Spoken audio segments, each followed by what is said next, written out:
Bueno, gracias a todos por venir. ¿Sí me escuchan bien todos? Excelente. Excelente, los veo muy cerca. Ahorita vamos por la parte 3 del metaverso. En esta parte ya nos vamos a enfocar un poquito en dónde es que la historia va a traer toda la media. Entonces, por ejemplo, si ustedes ven en lo que nosotros llevamos para hacer un resumen, los mundos virtuales empezamos desde la literatura y el arte. En la literatura y el arte es donde empezamos a tener toda la ciencia ficción, empezamos a tener las famosas novelas, los cuentos, y después todo esto se va transformando y evolucionando hasta llegar a la radio y la televisión que lo vimos la semana pasada, hablando específicamente de Hollywood. ¿Qué pasó con Hollywood? Pues obviamente pudimos ver y pudimos notar que hubo mucha información detrás, tanto como el gobierno y la media, que estaban trabajando en conjunto. ¿Para qué? Para construirle una moral a las personas, o sea, direccionar a estas personas hacia lo que quieren. Muchos son intereses de marketing, muchos intereses de grandes compañías, pero a veces también esos intereses pueden llevar a que las personas ejecuten otras acciones que probablemente van en contra de un tema espiritual, y pudimos notar que sí había un tema espiritual dentro de Hollywood. Pero lo interesante de todo esto es que se ataca a Hollywood. ¿Cuántos de aquí, levanten la mano, han sabido que han atacado a Hollywood? Sí, que hasta el mismo gobierno ataca a Hollywood.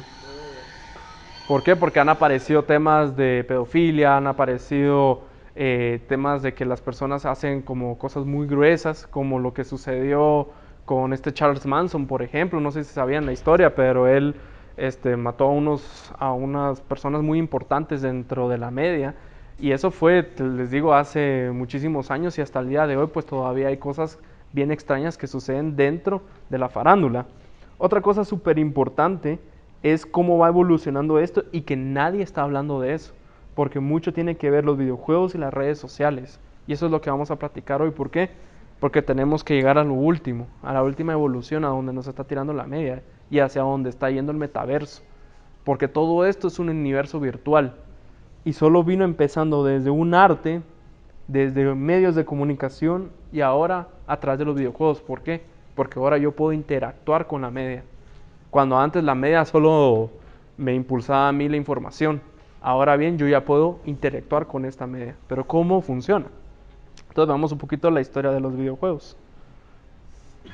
Dicen que la necesidad es la madre de la invención, y Herodoto, el historiador de Grecia antigua, definitivamente podría estar de acuerdo. Él da un recuento de la fascinante historia de cómo, presuntamente, se originaron los primeros juegos. La leyenda cuenta que el pueblo de Lidia experimentó una terrible hambruna que puso a su país de rodillas. Entonces, el rey Atis, hijo de Manes, decidió adoptar una solución para preservar el suministro de alimentos.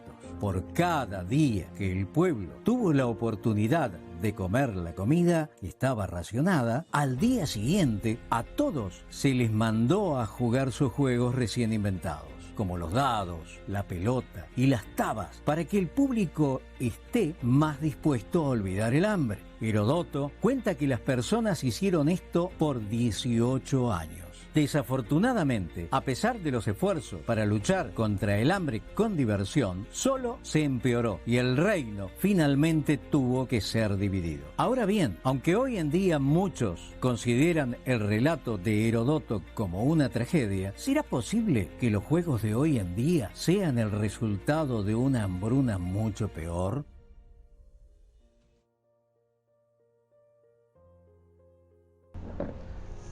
Interesante este versículo de Amós, porque se habla mucho de que el hambre ahorita que vamos a tener todo eso ya es más de información, de conocimiento, y se nos está olvidando de dónde viene todo, y por eso les estoy poniendo esto de los videojuegos. Otra cosa importante de esto es de que en la historia de los videojuegos hay una gran compañía que se ha dedicado a esto, y entre esas tenemos a Nintendo. Entonces veamos un poco la historia de Nintendo y de dónde ellos tienen sus orígenes como tal. Japonesa no inventó el videojuego, pero allí comenzamos. Los videojuegos empezaron en los 60s, pero en realidad Nintendo ya existía antes. Nintendo tuvo su inicio haciendo cartas de juegos de azar imitando a las cartas de juego europeas del siglo XV. Pero, ¿cómo fue que las cartas europeas encontraron su camino a Japón? En el siglo XV, Portugal llegó a ser popular por su manera de jugar cartas, las cartas de dragón. Estas tienen los fundamentos de nuestra baraja moderna y tienen la misma base que las cartas de tarot, tales como espadas, copas, clubes y monedas. Estos son los mismos artículos que con el tiempo se convirtieron en los artículos de la baraja de hoy: espadas, corazones, tréboles y diamantes.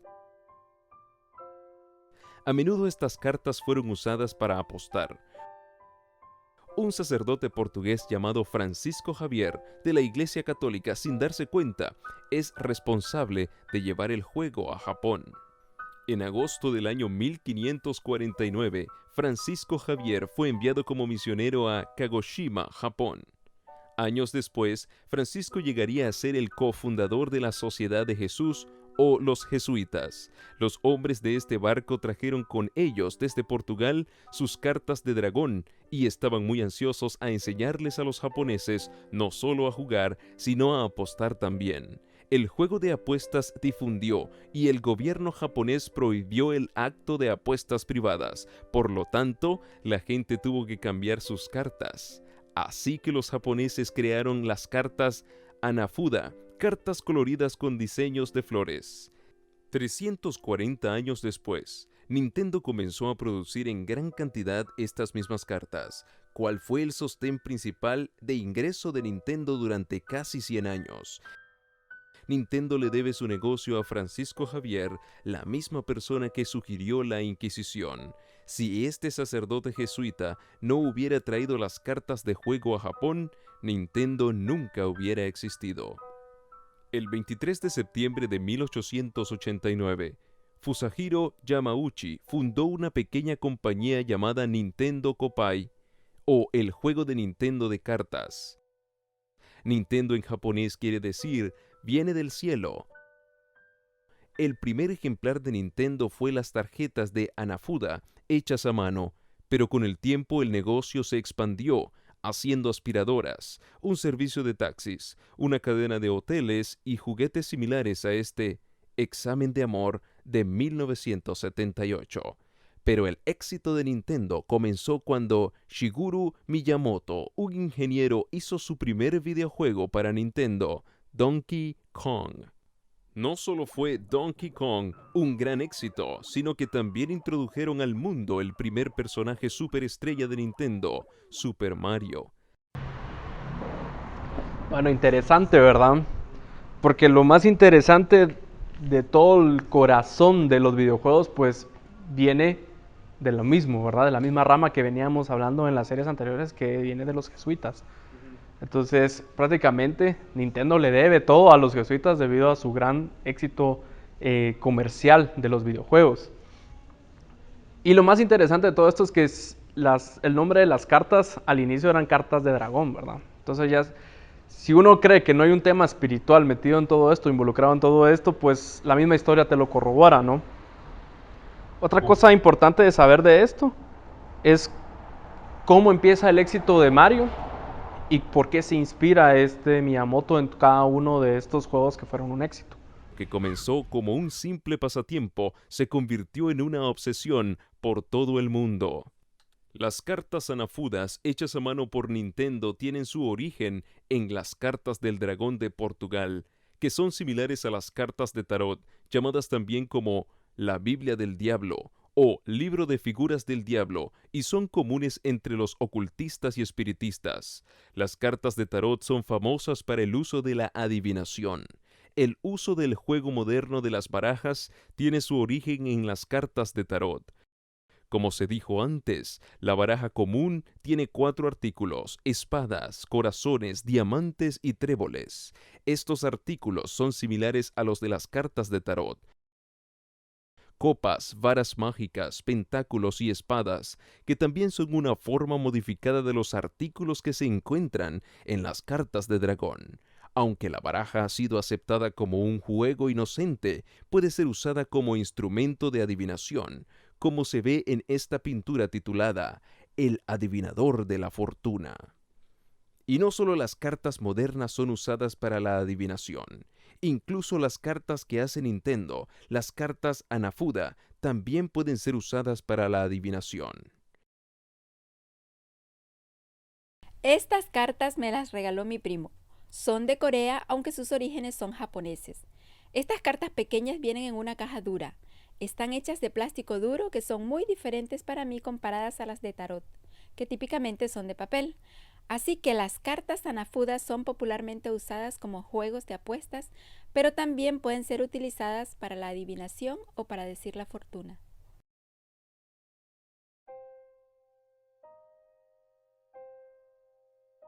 Deuteronomio 18, 10 al 12 dice: No sea hallado en ti quien haga pasar a su hijo o a su hija por el fuego, ni quien practique adivinación, ni agorero, ni sortílego, ni hechicero, ni encantador, ni adivino, ni mago, ni quien consulte a los muertos, porque es abominación para con Jehová cualquiera que hace estas cosas. Es bastante fácil tomar algo oculto como las cartas de tarot y con el tiempo modificarlas hasta lograr su aceptación. ¿Será posible que los juegos modernos estén conectados con el ocultismo?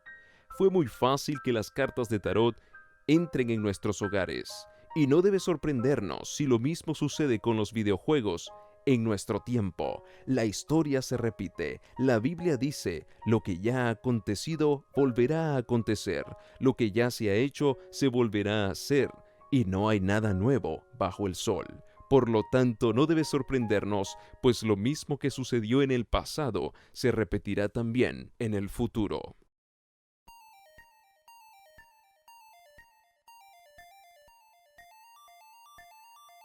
¿Tiene Nintendo alguna póliza sobre religión? En los años 90, Nintendo censuraba juegos basado en esta lista de 10 reglas. Regla número 7 habla sobre religión. Dice, no debe reflejar grupos étnicos, religiosos, tipos de nacionalidad o lenguajes sexuales. Esto incluye símbolos que están relacionados con algún tipo de discriminación racial, religioso, nacionalista o grupo étnico, tales como cruces, estrellas de 5 puntas, Dios, dioses, Satanás, infierno, Buda. Nintendo fue muy claro al decir que no quería insultar a ningún grupo religioso y fueron muy cuidadosos con las cosas que incluían en sus juegos. Aquí tenemos un ejemplo de la censura de Nintendo. ¿Puedes adivinar lo que se ha retirado? El juego original japonés tenía en el hospital una imagen de una cruz. Y este juego de Disney ha sido censurado removiendo las cruces de los ataúdes. Notemos este campanario de la iglesia. En el juego original había una cruz, y en el vitral de esta iglesia también había una cruz. Pero Nintendo no siempre ha seguido sus propias reglas. Nintendo no tenía intenciones de incluir religión en sus juegos, hasta que un día todo cambió para siempre.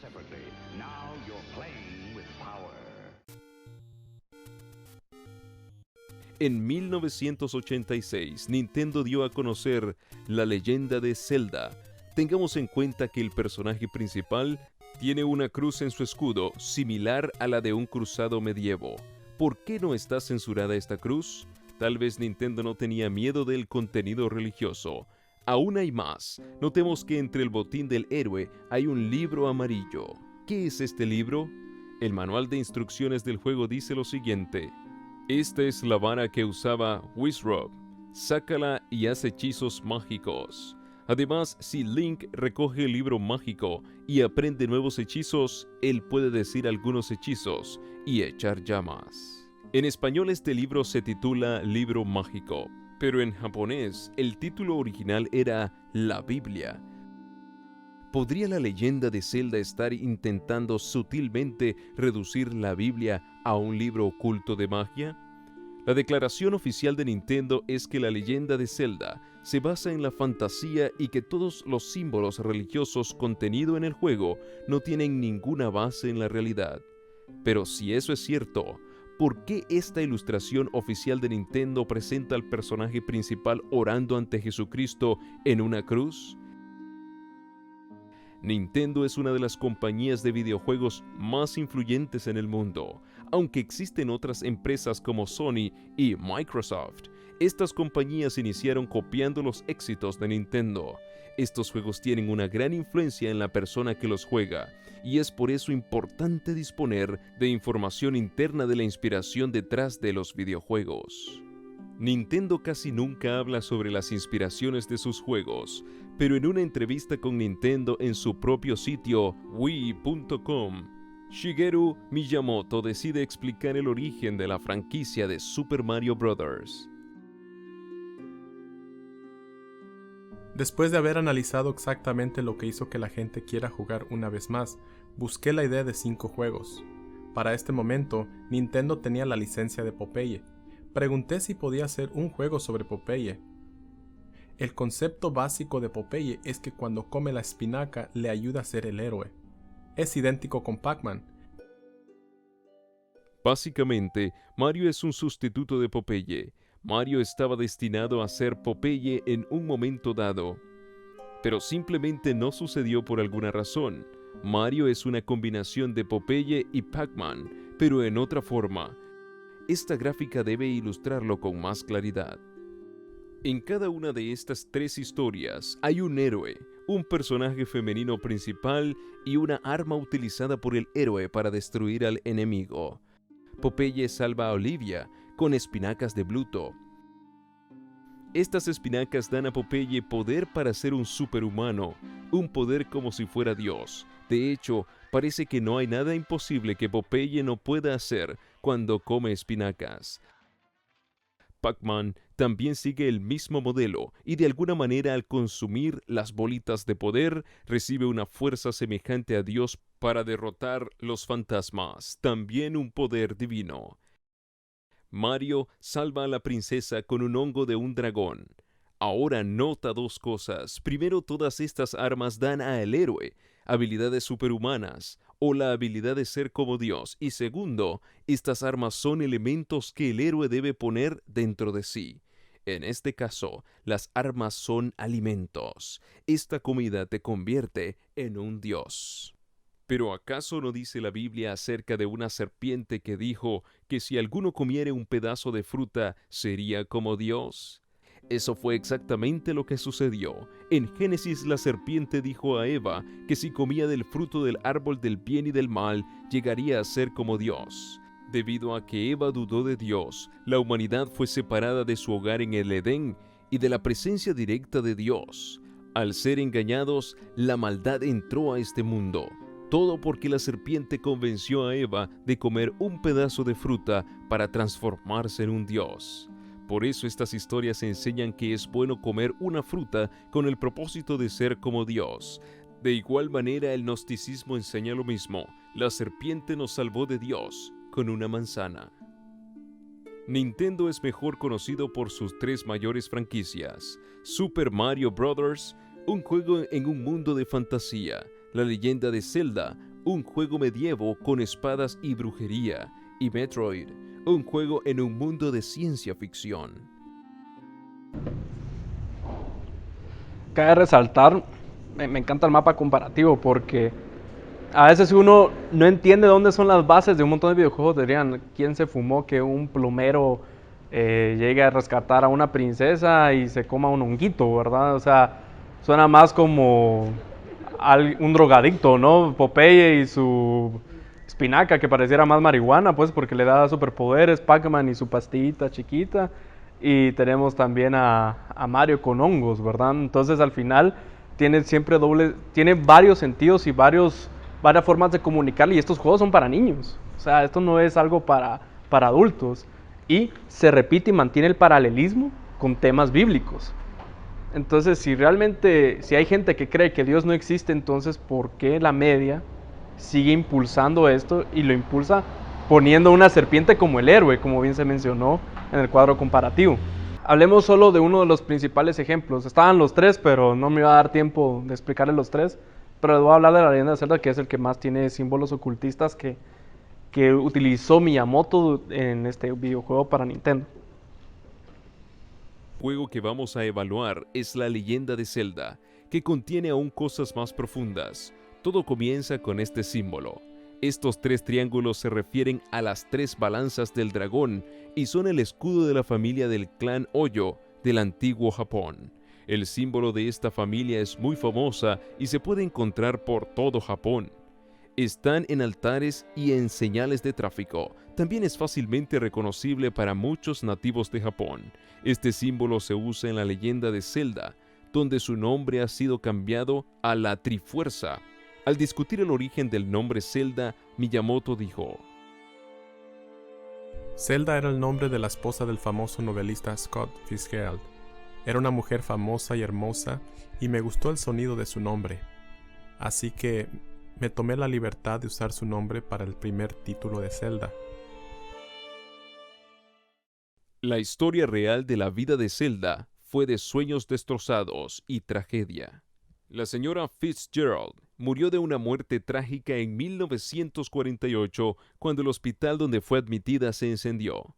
Usando esta historia, el juego de la leyenda de Zelda describe a Zelda como una mujer hermosa esperando a su caballero de brillante armadura para salvarla.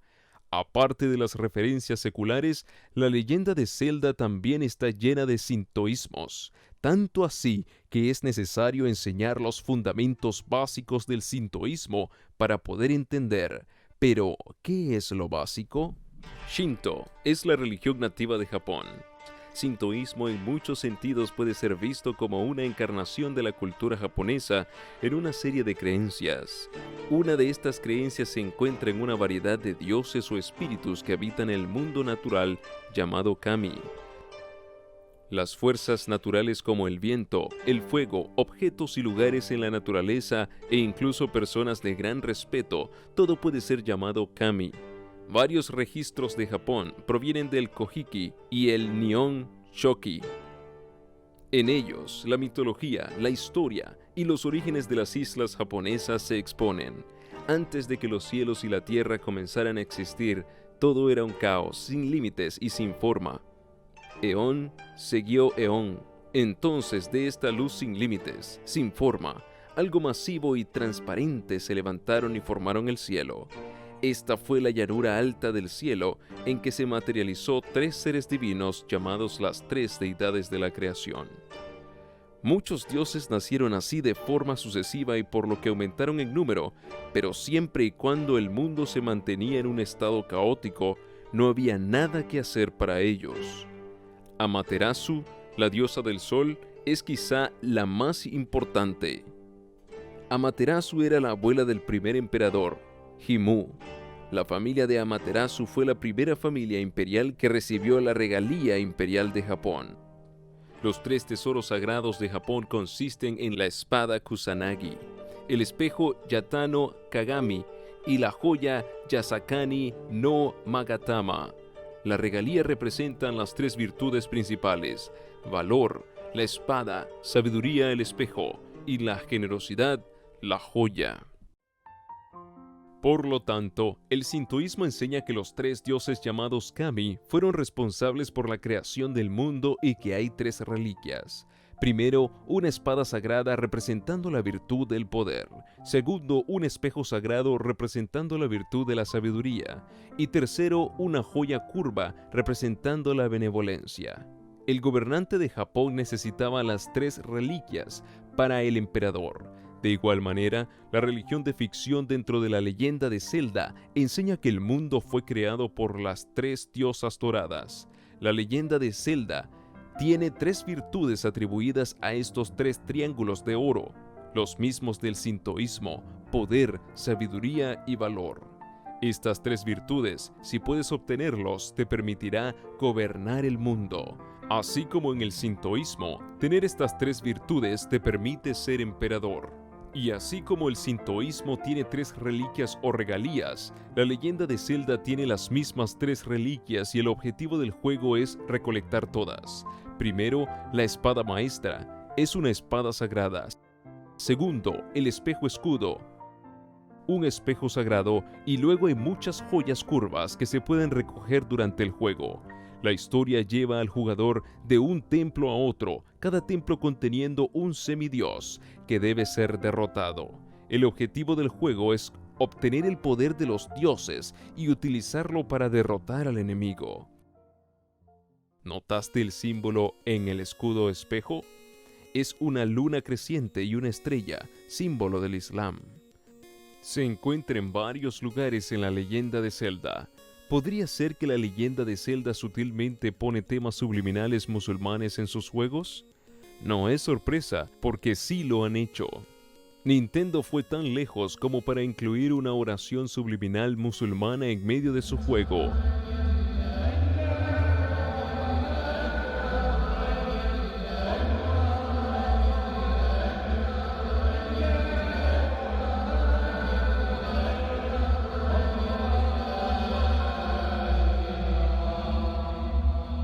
En las últimas reediciones de este juego han eliminado todas las referencias al Islam porque muchas personas fueron ofendidas.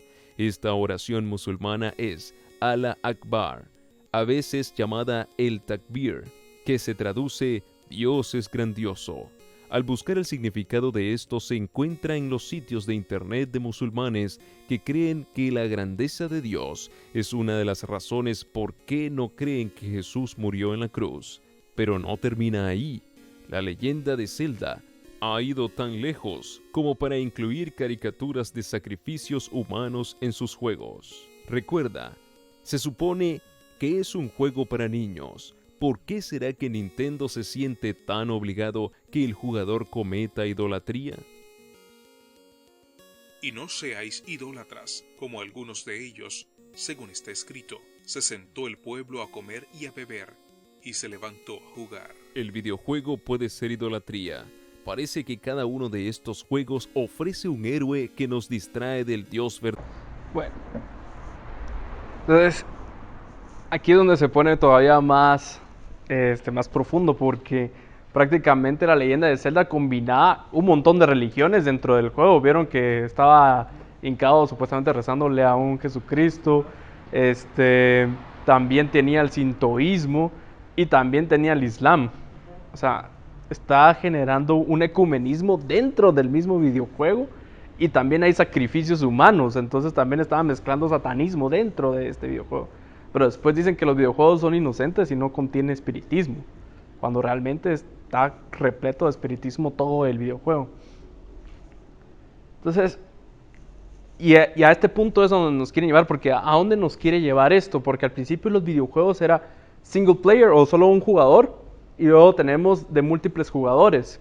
Cada vez se va volviendo más social en los videojuegos.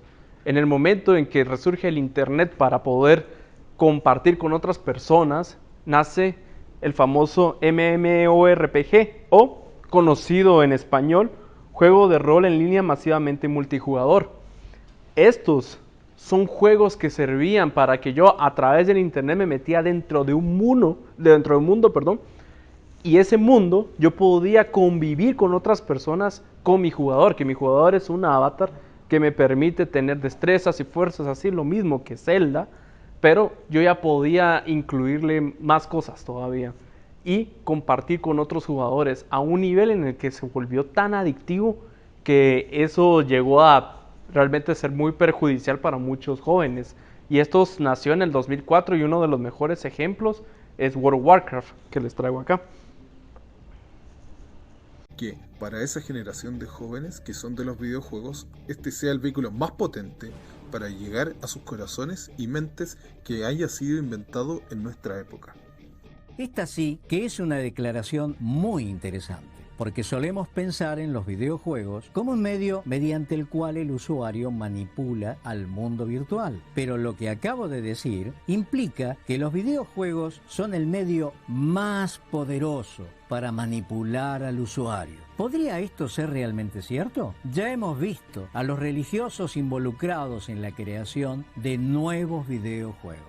Sin embargo, ¿pueden estar los juegos de video involucrados en la creación de nuevas religiones? El diccionario Webster en línea define el término religioso como relacionado o ha manifestado devoción fiel a una relación reconocida o a una deidad. Ahora, ¿vemos esto con alguno de los juegos que ya han sido publicados? Ellos no se dan cuenta de lo adictivo que puede llegar a ser. Es un mundo de fantasía y diversión. Pero para el joven de 16 años de edad, Cameron Sandler, esto es más que un juego. Es una adicción y una enfermedad. Soy un adicto al juego, pero no soy totalmente adicto. Si deseo, puedo dejar de jugar cuando yo quiera. Esto realmente patea, ¿no? Todo comenzó hace 18 meses, cuando Cameron descubrió World of Warcraft. Ahora os mataré a todos. Este juego de computadora interminable es jugado por millones alrededor del mundo. De América, Alemania, China, de Europa y Inglaterra. ¿Y tienes amigos en todos estos lugares? Sí, ¿Y así es como lo refieres como tus amigos? sí. Ellos juegan simultáneamente durante horas sin fin, Cuando estés listo. combatiendo y matando a sus enemigos. Cameron tiene un máximo de 500 jugadores en su equipo, conocido como un gremio. Lo máximo que he jugado han sido 12 horas y fue porque el gremio me quería por todo ese tiempo jugando. Me robaste la baja. ¿Por qué hablas con un acento americano cuando hablas con estas personas? No sé, probablemente como si estuvieras mudando a un nuevo país o algo así, simplemente terminas recogiéndolo. Y eso no es todo lo que él recogió. Hay tentación y violencia. Los teclados son lanzados alrededor del cuarto y hace agujeros en la pared o se va afuera y rompe botellas. Denise es la madre de Cameron. Ha empezado con este juego por 1 hora, 2 horas, 2 horas se convierten en 4, 4 en 6 y 6 en 12 y ahora está en este efecto de arrastre que ahora tiene que jugar este juego. Cameron suele levantarse a las 4 de la mañana para empezar a jugar. A veces pasa jugando toda la noche. Yo elijo ser adicto a este juego. Yo elijo jugar. Cameron cree que puede ponerse de pie y marcharse cuando quiera. Sin embargo, trate de decirle eso a su mamá. Denise cree que está enganchado. Y al igual que un alcohólico, un fumador o un drogadicto en recuperación, superar la costumbre va a ser un retorno enorme. Independientemente de quién tenga la razón o no en esta casa, los expertos están ahora advirtiendo que la adicción a la tecnología se está convirtiendo en la enfermedad de más rápido crecimiento en el siglo XXI. Ellos no se dan cuenta de lo adictivo que puede llegar a ser. No, su situación no es poco común en absoluto. De hecho, él es solo la punta de lo que probablemente es un enorme iceberg. La psicóloga Dina Cawthry y sus colegas están viendo más y más casos todos los días. En el DSM-4, que es el manual de diagnóstico estadístico, básicamente la Biblia de los psicólogos con todas las cosas que estamos destinados a conocer, no está incluida la adicción al internet. Yo sospecho que el próximo lo tendrá, debido a la cantidad de adicción al internet en diversas formas para diferentes edades que estamos comenzando a ver. ¿Te arrepientes de haber descubierto este juego? Puede ser. El juego ha tomado mucho tiempo de mí. Tiempo que hubiera podido utilizar, ya sabes, para explorar un poco más y conocer gente nueva. Pero aparte de eso, no. Porque de hecho he explorado el mapa del juego, conocí gente dentro del juego. Warcraft ha tenido tal impacto en los jugadores que hay salas de chat en la internet dedicadas a los adictos. Un profesor de la Universidad de Harvard afirma que hasta el 40% de los usuarios están enganchados. Y en la China, un estudiante dotado de 13 años se suicidó después de jugar Warcraft por 36 horas seguidas. El joven dejó una nota de suicidio diciendo que quería unirse a los héroes del juego que él adoraba. Un mundo de fantasía. Algo así como un libro, pero un libro tiene final. Yo ya no quiero vivir más así. Realmente no. ¿Estás bien?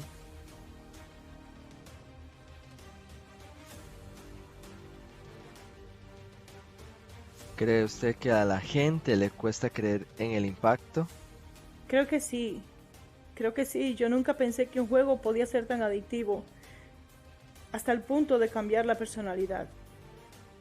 Cameron ha dejado la escuela y por el momento no está estudiando o trabajando. Él sabe que ahora es el momento para enfrentar su adicción. Ya no es un juego. ¿Cuántos padres piensan que van a estar viendo esta noche la historia y diciendo, este soy yo? Yo diría que muchos. Este es un problema del que vamos a oír con mucha más frecuencia. Oh sí, en grande.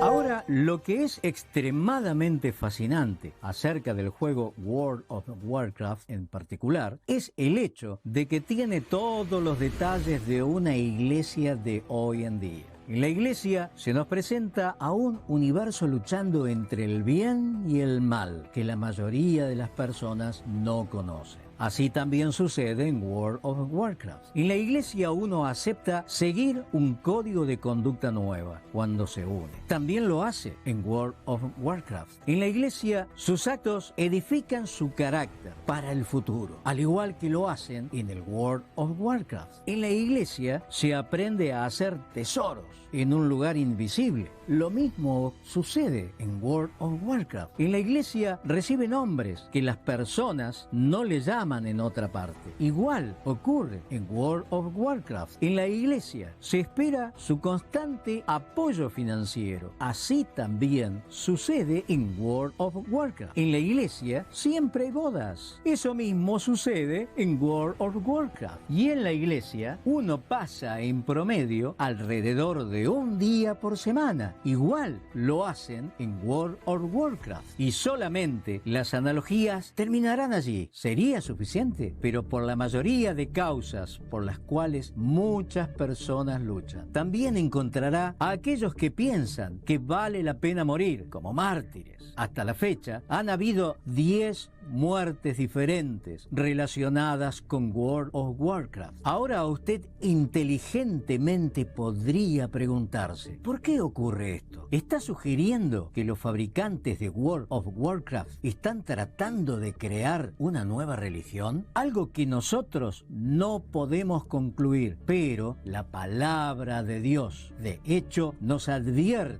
de alguien que sí lo está haciendo. Y fue lanzado fuera el gran dragón, la serpiente antigua, que se llama Diablo y Satanás, el cual engaña al mundo entero. Fue arrojado a la tierra y sus ángeles fueron arrojados con él. Como él está tratando de engañar, prácticamente lo que sucedió ahí también sucede con otros juegos masivos hoy en día.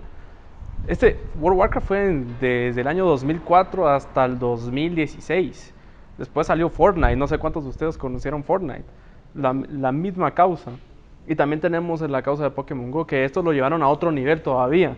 Porque te hacen que realmente tu realidad se vuelva parte de ese universo virtual. Entonces, ¿por qué nos están empujando a ese metaverso? ¿Por qué nos están empujando a ese mundo virtual? Porque quieren cambiarnos las ideas. Se ve inocente, se ve como que es para entretenerme, es solo para mi placer, pero realmente nos están empujando a las voluntades que ellos buscan y desean.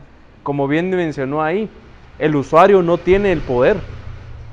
Uno cree que como usuario tiene el poder, pero realmente el poder lo tienen los otros porque te guía y te direcciona a donde quiere el juego, no a donde vos querés. Obesidad. Creo que tenemos que aspirar a jugar en línea por lo menos 21.000 millones de horas por semana para finales de la próxima década. Estoy hablando en serio. Ella habla en serio, pero más grave aún es su objetivo de lograr que todos jueguen 21 billones de horas. Es la motivación de todo esto. Así que en tu sitio web afirmas que obtienen una gran cantidad de inspiración de la psicología positiva. Pero el secreto es que tú también practicas un poco de la filosofía budista, lo cual es genial. Ya ves, visita tu sitio web. Así, en lo que respecta al principal objetivo budista de ponerle fin al sufrimiento del mundo, ¿cómo crees que podemos empezar a diseñar más juegos que hagan esto? Mi gran momento de avance en el diseño de videojuegos ocurrió mientras estaba en la escuela de graduados. Brian Sutton Smith, quien es uno de los teóricos originales de juego, estaba escribiendo libros sobre juegos que los niños practicaban en los años 50 y 60, antes de que existieran los juegos de computadora y video. Y se le invitó a venir a hablar en la primera reunión de investigadores de juegos digitales para inspirarnos. Él ha venido estudiando los juegos no electrónicos durante varias décadas y eso nos inspiraba. Así que Eric Zimmerman, quien es un verdadero líder en la industria de los videojuegos, le preguntó a Brian Sutton Smith: «Dinos, ¿por qué debemos estudiar los juegos? ¿Qué podemos aprender?». Y entonces Brian Sutton Smith dijo esto que quedó estampado en mi mente: la vida es una mierda y lo único que hace que valga la pena vivir son los juegos y el arte. Así que es una especie de inspiración secreta y pienso en si las personas que crean los juegos se dan cuenta de cómo los juegos nos transforman cuando los jugamos, cómo entramos en un estado más positivo. Eso es un regalo. Creo que es un esfuerzo humanitario para que ese estado más positivo llegue a tantas personas como sea posible. Lamentablemente, el estado positivo al que ella se está refiriendo en realidad es más espiritual de lo que a la mayoría de los jugadores le gustaría pensar. Aparte de su aceptación sobre este hecho en una entrevista de enero de 2011 en buddhistgate.com y la admisión por una autoridad en el mundo budista, los estudios están demostrando que los videojuegos en realidad afectan la función espiritual de la mente. El trabajo de la doctora Jane Gatchenbach no solo revela conexiones entre la mente de un jugador y la de un practicante de meditación trascendental, sino que también, como incluso los ateos describen su versión en la espiritualidad. Sí, o sea, prácticamente lo que ella se está refiriendo es de que hay que buscar impulsar más los videojuegos y estar metidos ahí todo el tiempo. Y eso lo dijo hace menos de 10 años. Y hoy en día sí están buscando eso realmente, con la idea del metaverso. Entonces, con esto llega al siguiente paso, las redes sociales. ¿Qué busca las redes sociales hoy en día? Conectar a todos, pero lo está haciendo también a través de juegos. Yo no sé la primera vez que abrieron Facebook y no sé cuántos bajaron jueguitos dentro de la misma aplicación de Facebook. Y así era como convivías con las demás personas. Lo que buscan es mantenerte dentro de ese mundo para que vos sigas interactuando dentro de ahí y no tener que salir de ahí.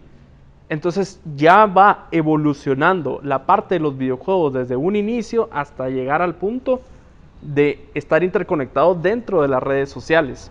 Y con esto, el último video, hoy sí les llené bastante videos, pero era importante también entender cuál era el proceso que todo esto conllevaba.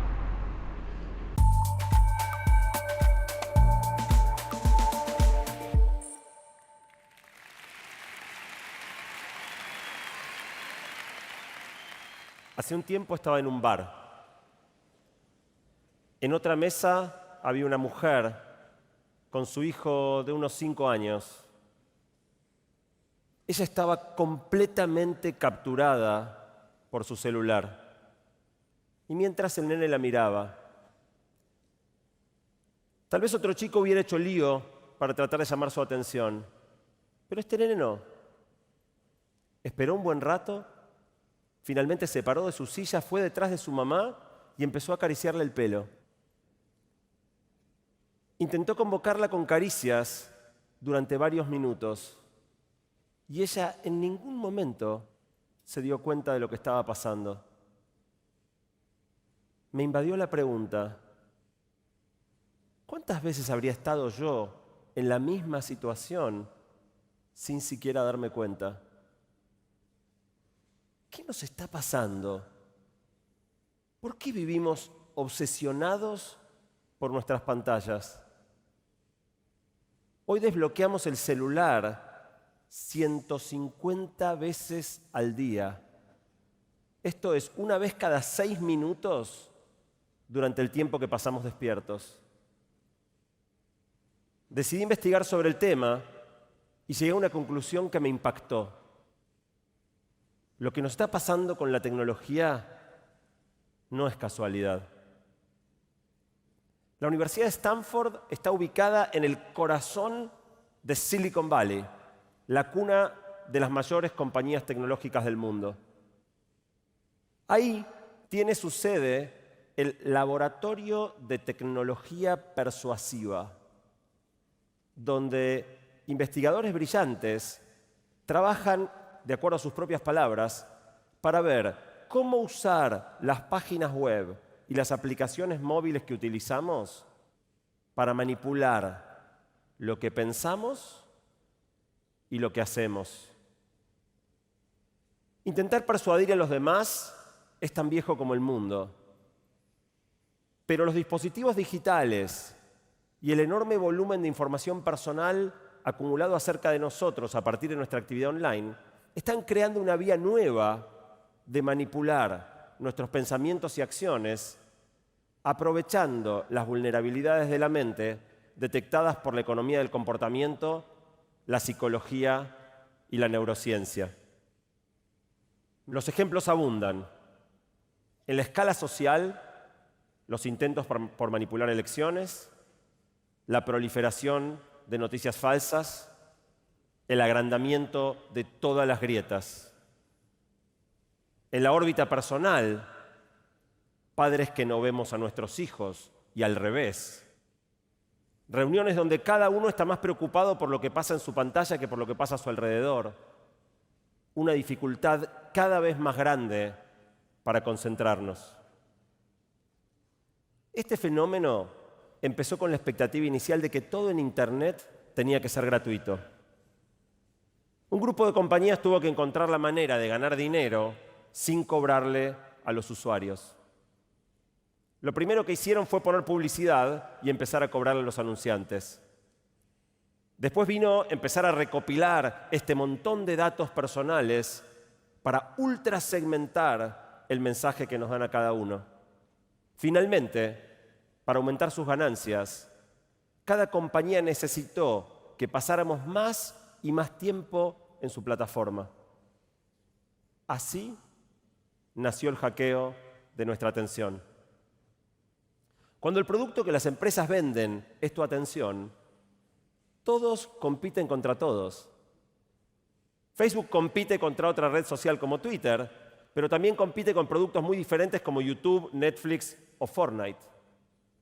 Cada segundo que no estás ahí hipnotizado es tiempo que ellos no pueden vender a sus anunciantes.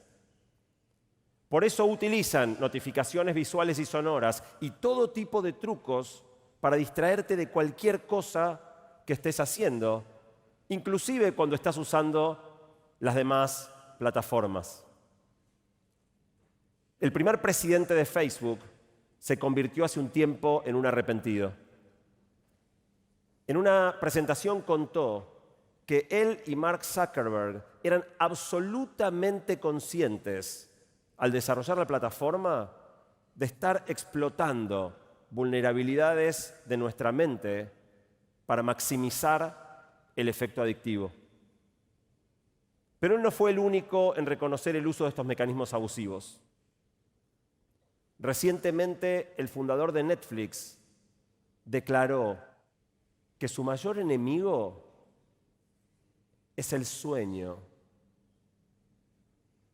Su meta es que durmamos menos para que pasemos más tiempo mirando series. Vendernos productos que no nos hacen bien tampoco es nuevo, pero al menos los ejecutivos de compañías como las tabacaleras actuaban a la defensiva. Entonces por ahí va el tema. Juegan contra nuestra autoestima para que nosotros sigamos hipnotizados. Entonces ya no solo es el tema de jugar, sino que también es el tema de si yo soy alguien dentro de este universo ficticio y no en mi propia realidad. Entonces es el combo perfecto, videojuegos y redes sociales. Por eso el título de esta presentación es Juego Social. Porque así es donde yo puedo entrar en un universo ficticio, ser alguien, ser el héroe. Ser el héroe de una vida que supuestamente tengo, glamurosa y lo que quiera, por likes y por lo que se espera. Y al final eso me da placer. Pero realmente fuera de eso no soy nadie. Le pasaba al niño que estaba en World of Warcraft. Él dentro de World of Warcraft probablemente era el mejor personaje. Pero fuera de eso, él era solo un niño que con una madre preocupada de no saber qué iba a hacer con él. Entonces, dentro de este combo perfecto ya vamos terminando con esto y en la otra semana vamos a poderlo, dentro de 2 semanas vamos a poderlo finalizar. Pero nos dimos cuenta de algo más importante y era que este mundo ficticio empieza con la pura literatura, con el puro arte, por las puras novelas, puras mentiras ficticias, sin querer vivir nuestra realidad. Y esto se convierte después en medios de comunicación como los conocemos, la radio y la televisión, donde empiezan las series que nos encantan, donde empiezan la música que nos gusta escuchar, para poder desconectarnos del mundo, de nuestra propia realidad, de una realidad que nos creó Dios. Dios nos creó una realidad hermosa, maravillosa, pero ahora nos estamos inundando en un mundo artificial. Y luego todo esto pasa a los videojuegos. Es impresionante porque no es como que una cosa evolucione a la otra, sino que es como que si estos dos tuvieran un hijo y se vuelve algo interactivo entre nosotros y luego lo mezclamos con algo todavía más poderoso que son las redes sociales. ¿Y esto a qué va a llevar? O sea, ¿hasta dónde nos puede llegar a llevar este juego social? Aquí es donde apuntan, este es el objetivo y por eso es esta serie. A este mundo en lo que quieren llevarnos. Pero hoy ustedes lo ven y dicen, yo todavía no voy a llegar a eso. Yo todavía, aquí José diría, yo todavía prefiero ir a jugar golf. Erasmo todavía prefiere salir con Luisa. Todos prefieren tener todavía una vida más real. Entonces, ¿cómo podemos hacer? ¿Cuál es ese eslabón que queda para poder lograr esta grada? Entonces, para poder dar ese paso necesitamos hacerles creer a la gente que dentro del mundo virtual pueden ser reales también. Y a través de ser reales pueden hacerlo a través de TikTok, a través de Reels en Instagram y hasta una aplicación con el descaro de llamarse Ser Real. Pero te domina porque te dice, tienes 5 minutos para subir algo. O sea, y todavía uno dice así como que, jaja, qué real soy. Te domina la red social, no la dominas vos. Y si vos la subís más tarde, te dice, la subió 10 horas tarde, qué loser. Las repeticiones, exacto. Entonces, si las personas están buscando ser más reales en un mundo virtual, ¿cómo lograr que el universo meta exista? Y ese va a ser nuestro próximo tema para entre 2 semanas, ojalá no se lo pierdan, porque aquí los influencers tienen algo que ver y es bastante poderoso, porque Hollywood no ha acabado todavía de hacer su última parte y aquí vamos a tener una migración que les quiero explicar dentro de 2 semanas, así que ahí sí que gracias por acompañarnos. Quiero dejarles una pequeña reflexión siempre, porque esto es un tema siempre 100% espiritual. Y es en Mateo 6, 22, 24. La lámpara del cuerpo es el ojo, así que si tu ojo es bueno con todo tu cuerpo, estará lleno de luz. Pero si tu ojo es maligno, todo tu cuerpo estará en tinieblas. Cuidado con toda la parte virtual, porque nos están inundando de cosas que son mentiras, de engaños, de confusiones. Y eso, si yo empiezo a aspirar a ver, a escuchar cosas que son mentiras, entonces yo qué voy a reflejar, una vida de mentira. Pero ni Be Real va a ser más verdadero que eso.